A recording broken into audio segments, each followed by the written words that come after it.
Matthew chapter 2, verses 1 to 12. After Jesus was born in Bethlehem in Judea, during the time of King Herod, Magi from the east came to Jerusalem and asked, "Where is the one who has been born King of the Jews? We saw his star when it rose and have come to worship him." When Herod heard this, he was disturbed, and all Jerusalem with him. When he had called together all the people's chief priests and teachers of the law, he asked them where the Messiah was to be born. "In Bethlehem in Judea," they replied, "for this is what the prophet has written.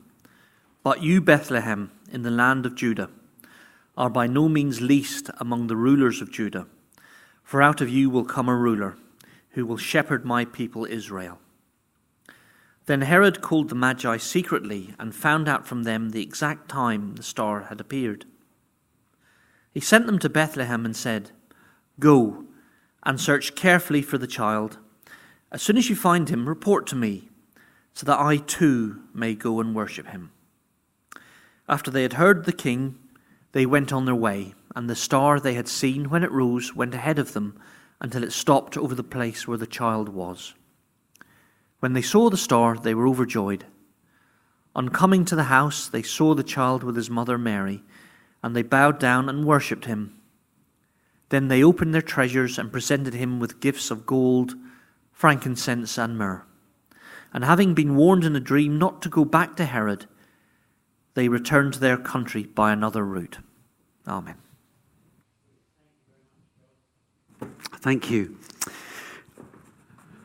So, this talk this morning, I've given the heading, Great Expectations. Right? Somebody else did something called Great Expectations. This is my little humble offering under the heading of Great Expectations. So, welcome to the middle bit. You've had the main bit of Christmas, and now we're looking forward to the new year. And this is the middle bit, isn't it? So, happy middle bit to you. So are you getting your New Year resolutions ready?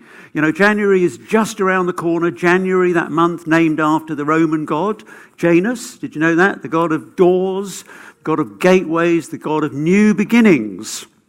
So, are you thinking about a new beginning, a new start, a fresh go? Now, New Year's resolutions. You know, last year I had a New Year resolution. I made a New Year resolution to read more.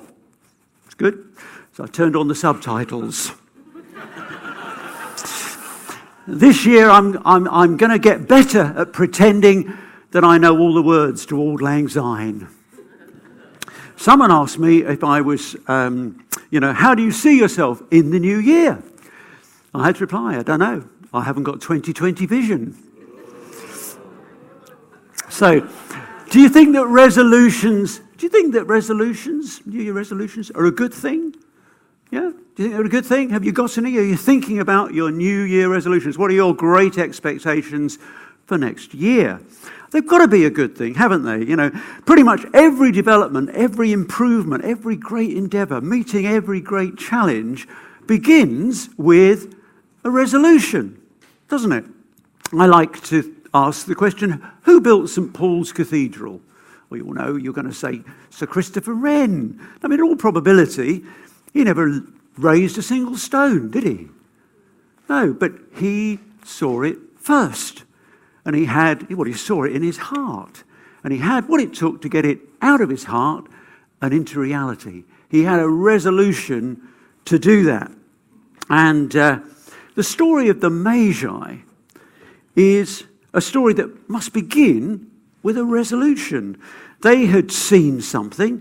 They'd seen something in the stars which had set within them a great expectation. And they resolved to go on this journey of hundreds and hundreds of miles. But seriously, come on, think about it a moment. I mean, what John's just read to us. Some people, men, might have been women, I suppose. Magi decided because of something they'd seen in the stars, hold on a minute, how did they get the who?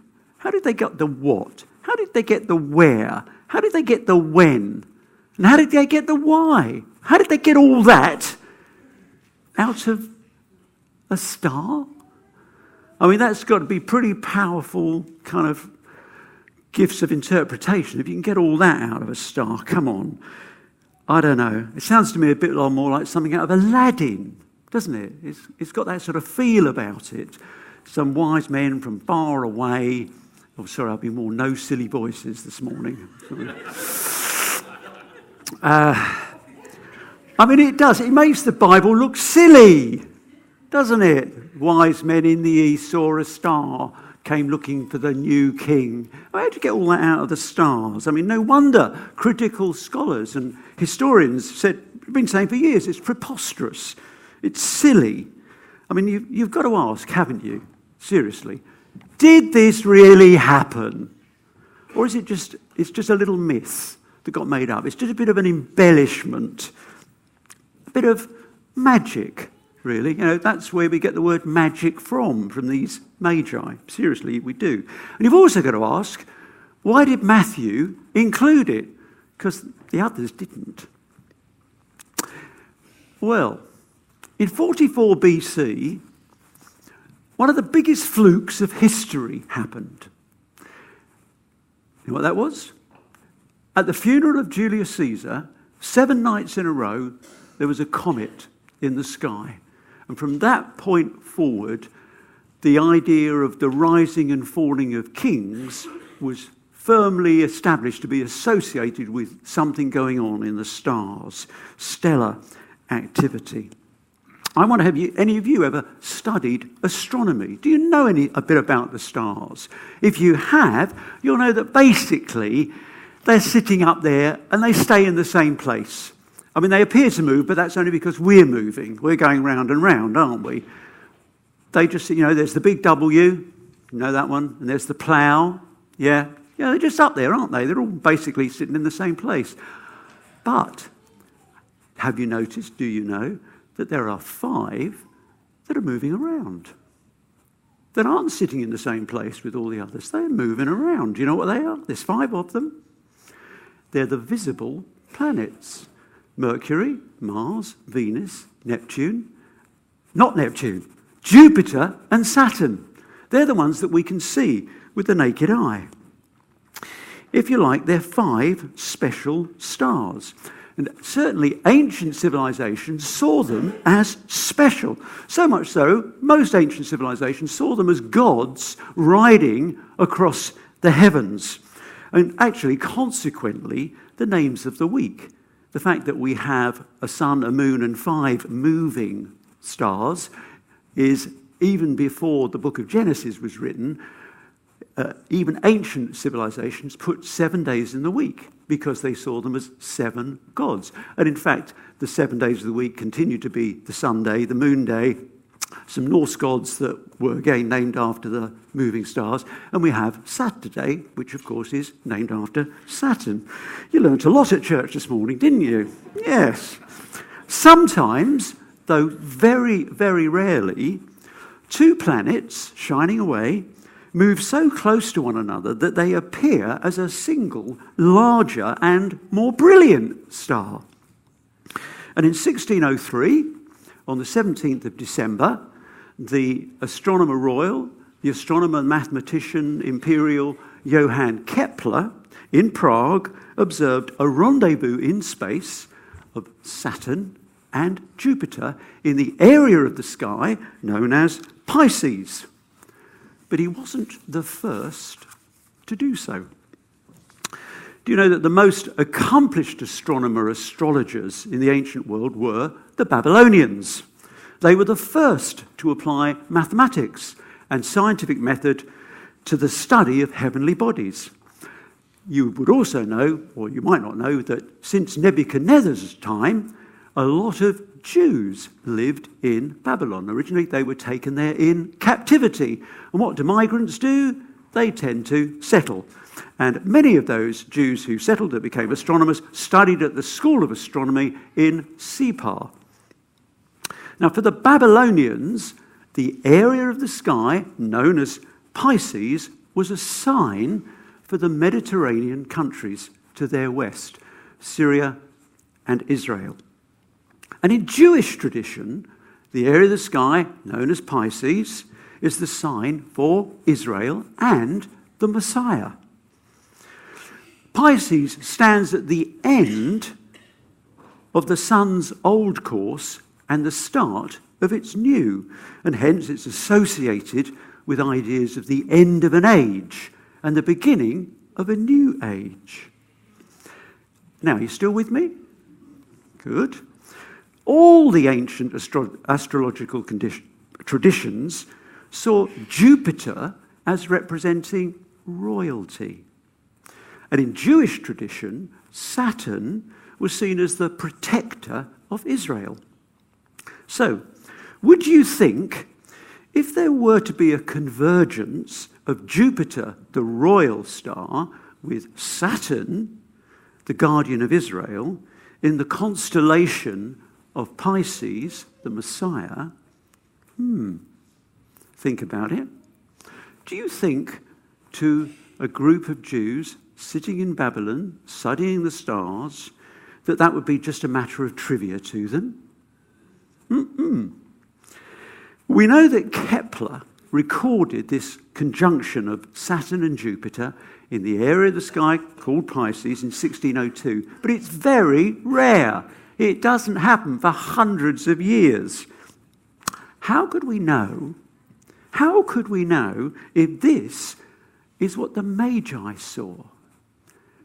If this is what gave them enough information to cause what John read to us from Matthew to come about? How can we know that? Well, the movement of the stars and the movement of the planets is entirely regular and predictable, forwards and backwards. Astronomers can work out exactly how the night sky looked at any date or time. And in mathematical, astronomical work published by the German scholar Werner Keller in his opus, The Bible as History, we find that around the time Jesus was born, not one, but 3 such conjunctions occurred in the same year, in May, October, and again in December. The first one took place on May the 29th, which would have certainly awoken an interest. But the second conjunction took place on October the 3rd, Yom Kippur, the Day of Atonement, which was, I would have thought, certainly enough affirmation for them to get moving. By camel, from Babylon to Jerusalem would take 6 to 7 weeks. As the crow flies, it's almost 600 miles. They weren't on crows, they were on camels, they had mountains and fields all there. I reckon this was a round trip approaching 2,000 miles. And if they left around the time of the Day of Atonement, they would arrive in Jerusalem around the end of November, asking, "Where is he who is born King of the Jews?" A very precise question, isn't it? The reply they got? Well, they didn't learn where to find the king from the stars. They learnt it from Scripture, didn't they? From Micah chapter 5, verse 2. "But you, O Bethlehem Ephratah, though you are the least amongst the clans of Judah, from you shall come one who will be ruler over Israel, whose origins are from of old, from ancient times," or actually literally from eternal days. That's how they found out where to go looking for the king, from Scripture. Now, if you leave Jerusalem, heading on the road for Bethlehem, the road runs due south. Now, what is rendered to us in English as "we've seen his star in the east," what happens in the east? What does the sun do in the east? It rises. Could equally be rendered in the first rays of dawn. We have seen his star in the first rays of dawn, which corresponds exactly with the astronomical facts. On the morning of December the 3rd, the third conjunction that year of Jupiter and Saturn would have merged into one great brilliant star in the southern sky, directly ahead of the Magi travelling on a southbound road. Okay, so why did Matthew bother to tell us? Well, because it happened. But that's not the only reason. I think there's a more subtle reason that Matthew told us, particularly because of who he was writing for. You remember that Matthew was writing for an audience of the Jews, Mark for the Romans, Luke for, not sure, John so that you might believe. But Matthew was definitely writing for the Jews. Perhaps there's a deeper reason that he included this. You know that Matthew, Mark, Luke and John are to a degree historians, but they're not primarily historians. They're primarily preachers. They have reasons for telling us the things they tell us. What is Matthew trying to teach us by including this? Who were these Magi? They were the knowledge elite of their day. They were the intellectuals, the intelligentsia, the experts, the culturati, the leading thinkers. They were the wise ones. I think Matthew is trying to show us what Christmas says about the wisdom of the age, of their age, and of any age. Christmas, the coming of Christ, takes the wisdom of the age, this age, their age, any age, and stands it on its head. As Paul writes in 1 Corinthians 1, verse 20, where is the wise man? Where is the scholar? Where is the philosopher of this age? Has not God made foolish the wisdom of the world? These Magi, they were expecting, what would they have been expecting? They're looking for a royal king. They would be expecting a city, a palace, a royal family, luxury, wealth, authority, perhaps a prestigious welcome, perhaps some sumptuous accommodation. They've been travelling a long time. They had great expectations. What they found, I believe, left them baffled, confused, utterly flawed. You know, T.S. Eliot, in a poem about the Magi, captures it. This is T.S. Eliot, who wrote about the cats, you know, all about cats. He captures it beautifully in his poem. He begins, a cold coming we had of it, and just the worst of times. And later, this birth was hard and bitter agony for us. What the Magi found was poverty, vulnerability, powerlessness. They saw themselves as wise, enlightened, as many people might today. They had what the Bible called the wisdom of the age. They had it in spades. But what they found at Bethlehem exposes the wisdom of this world as hopelessly shallow and inadequate. The wisdom of the world looks down its nose at the uncultured, at those with less, at those who are less able, at those who just can't seem to pull it together. The wisdom of this age is narrow and exclusive. It comes only to the few. But gospel wisdom is open to all. And it can be quite surprising and wonderful. I like to sometimes call it God's divine alchemy. That God has a wisdom which is completely different to the wisdom of this world. I'll take the liberty of giving you a couple of examples. Some of you will have noticed this little book this Christmas. I came across Charlie Mackesy only because he did all the illustrations in the Alpha books years ago. I don't think he was a Christian then, but he came on an Alpha course. He probably came on more than one.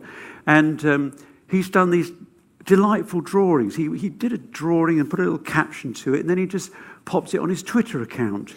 What do you think is the biggest waste of time? Asked the boy. Comparing yourself to others, said the mole. What is the bravest thing you've ever said? Asked the boy. Help, said the horse. The greatest illusion, said the mole, is that life should be perfect. What's your best discovery? Asked the mole. that I'm enough as I am, said the boy. What I find delightful about this and how I can see God's divine alchemy in it is that Charlie Mackesy actually never set out to write a book. He was just doing some drawings and some little thoughts and putting them on Twitter.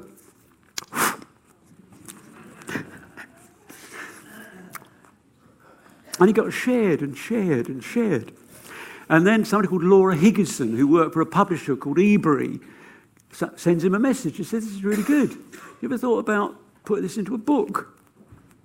Do you know that I suspect that Elton John was expecting to be the Christmas bestseller this year with his rather seedy memoirs? But I'm afraid he didn't make it because Charlie Mackesy beat him. Ebury published, they made 10,000 of these. Well, I think it's rather, well, they made 10,000 of these and they all sold. So they published 100,000. They printed 100,000. And they all went. It only came out in October. So they printed another 500,000. They've sold over 1 million of these. I think what's rather sweet is, and I paid 16 something or another for this, $16.99. And I imagine that Charlie must get at least £1.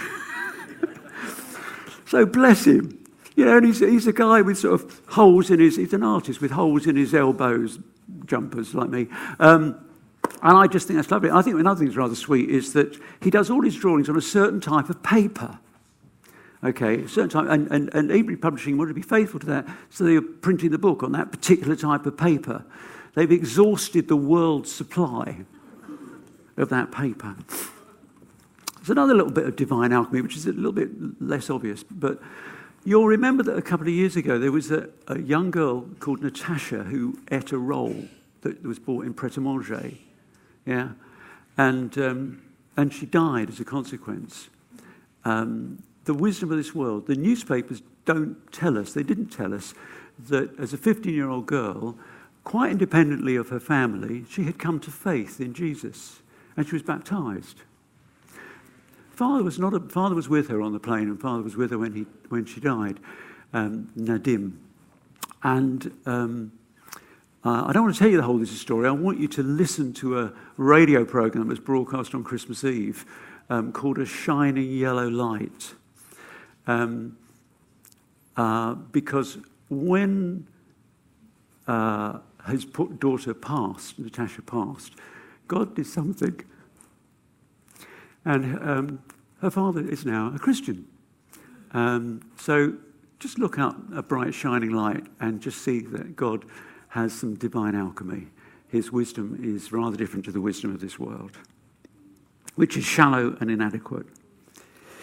When God came to Mary through Gabriel, he was in effect saying, Mary, I'm coming to turn the wisdom of the world on its head. And I'm starting with you because my wisdom is not just for the intellectual, the scholar. It's for anyone. It's for everyone. It's for anybody who has ever felt like saying, I'm hopeless, I'm useless, I'm weak, I'm not clever enough, I'm not good enough, I can't. Look at Christmas. Look at how God comes. Look at how he works. Through the weak, through the despised, through the poor in spirit. Yes, to the Magi. Yes, also to the shepherds. And yes, also to Mary. And yes, also to you. The world's wisdom keeps telling us what we should think is important. And that what is important is celebrity, professional status, material comfort, power, influence, money, brilliance, performance, talent, popularity, glamour, good looks. And when we allow ourselves to get programmed into those great expectations and don't have a lot of those things, we can get into agonies. Some of us find ourselves avoiding looking in the mirror because we don't like the way we look, because we don't look the way the world says we should look. But we look the way he made us. And he loves what he has made. And he says it's very good. You are very good, God says. He delights in you. Some of us hold back from mixing with other people because other people seem confident. They seem to have it all together, and we're not, and we're just not sure. Some of us avoid looking at our bank accounts. Do you know what the most influential person who's ever lived said about those things? About all those things that the world tell us are so important. He utterly scorns them. From the manger, in the cold of night, wrapped in rags, surrounded by the smell of poo and urine, the King of creation appears to be silent. But in the silence he shouts, "See how God has made the wisdom of the world foolish. Where is the wise? Where is the scholar? Where is the philosopher of this age? Has not God made foolish the wisdom of the age?" From the manger, he says, look at the things that try and grip you. Those things the world tells you are so important. Can't you see that really they are so superficial, so shallow? The Magi, they had great expectations. And in many ways, their expectations were not met. No palace, no power, no prestige, no pretty accommodation. But in other ways, their expectations were massively exceeded.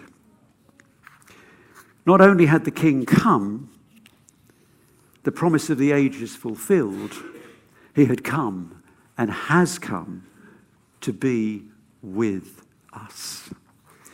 In the very manner of his coming, he identifies not with the elite and the privileged, but with us, the normal, and the very least of us. He's not unapproachable. He's not inaccessible. He's not unassailable. He's the very opposite. He's open. He's unguarded. He's available to the point of vulnerability. Do you know, there's something that Jason says that's bugged me. Do you know, in the ministry time, sometimes we're inviting the Holy Spirit to come, and Jason says he can't help himself. And I go, ooh, that makes it sound like God doesn't have any self-control. But I kind of get it.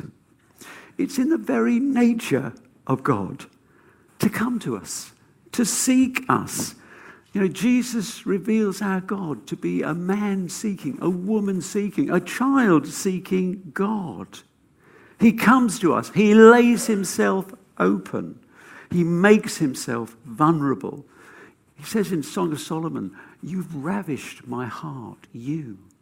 He is the king, but he is the king who comes without limit, undefended, unfettered, vulnerable. He's not aloof. He's the exact opposite of aloof. God with us. He's the epitome of empathy and vulnerability. So much so that he's set his love on you. And he's voluntarily set his joy on your joy. Well, what do I mean by that? Do you know what happens when you love someone? When you really love someone? You can't be happy when they're not happy.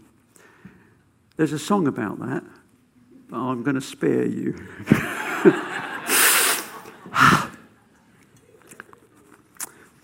Do you know what happens when you love someone?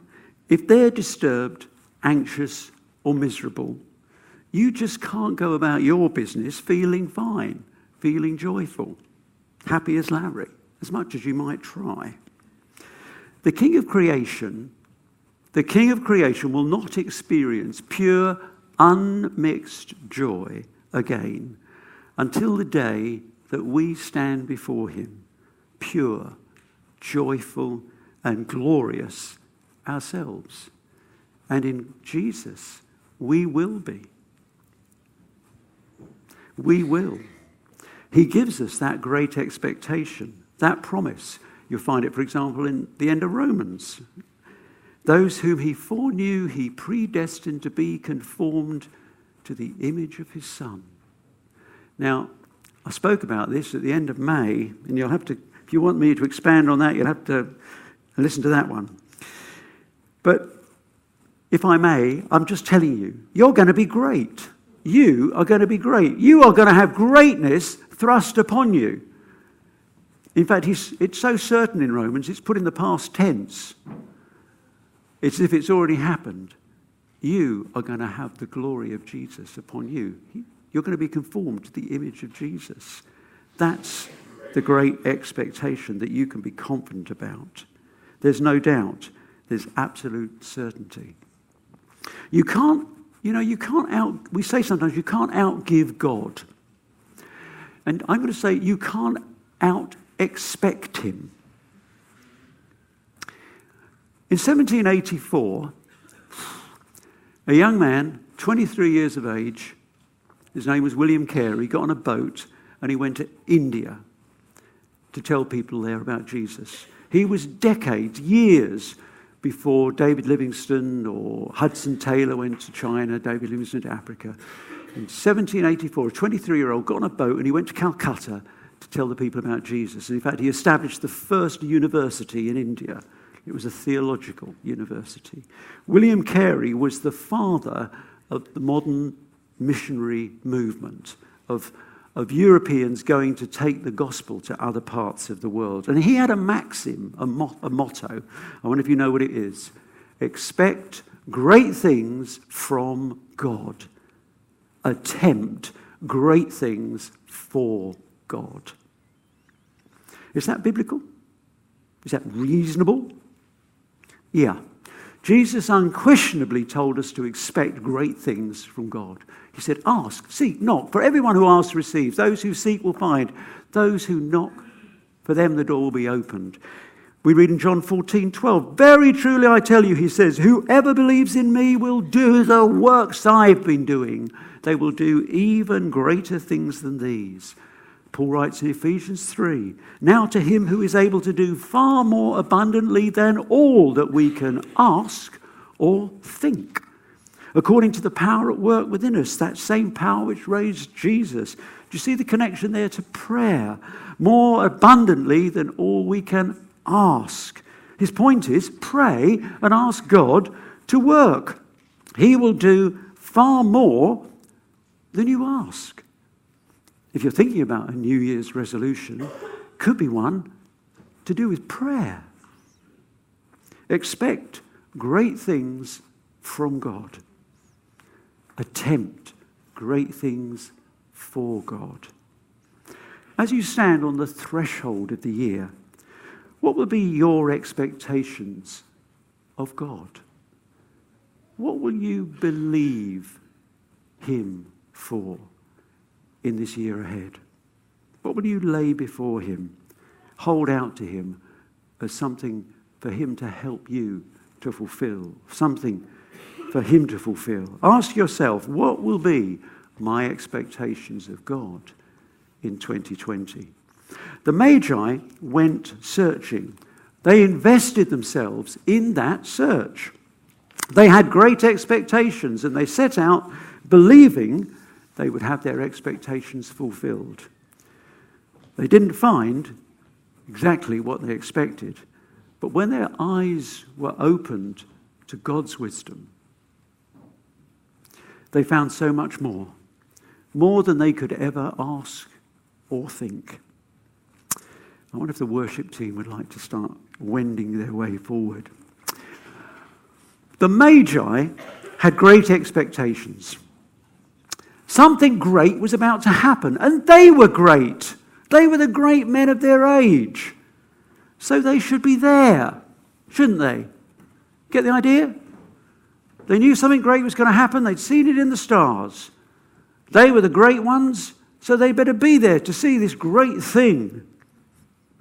They better be part of this great thing.